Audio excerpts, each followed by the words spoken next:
رمضان كريم برنامج كعافيمادك وعيقلينتا بش رمضان كالكال هوسبيتال كلاصو وحكوغو حنونada dilaaca bisha Ramadan sida gastri xanuunada sukrow calool fadhig iyo kuwa kale oo badan kala soc maalin kasta baraha bulshada bismillah Ramadan mubarak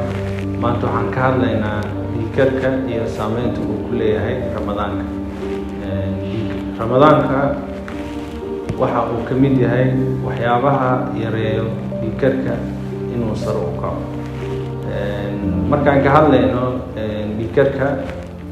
waxaan u kala saaraynaa ilaa iyo 3 qaybood qof dhiigkarkiisa uu yar yahay oonan zaid u kacsanayn iyo qof dhiigkarkiisa uu kontroolan yahay oo daawooyin uu qaato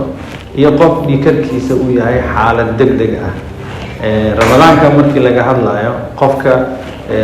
marka uu yar yahay dhiiggiisa oonan zaid u kacsanayn Ramadaankiisa uu soomi karaa qofka markii laga hadlayo xaalad degdeg ah markuu galo Ramadaanka dhiiggiisa uu zaid u kacsan yahay ama xaalad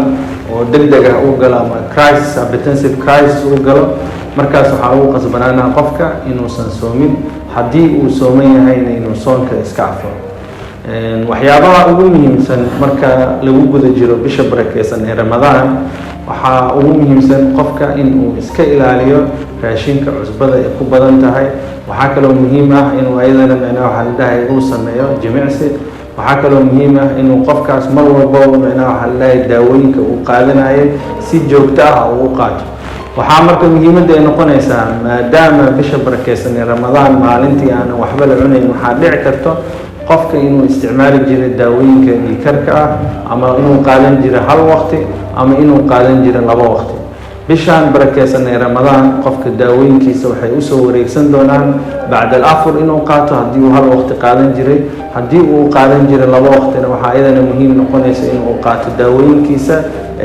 afurka kadib iyo suxuurta kadib waxa kale oo ayadana muhiimad gaar ah noqonaysa bisha barakeysan Ramadaan maadaama qofka dhiigkar uu hor u qabo wuxuu kaga faa'iideysan karaa inuu cabista sigaarka iska joojiyo maadaama ay ka mid tahay waxyaabaha kiciya dhiigga intaas aan ku soo gunaanada bisha barakeysan Ramadaan iyo dhiigkarka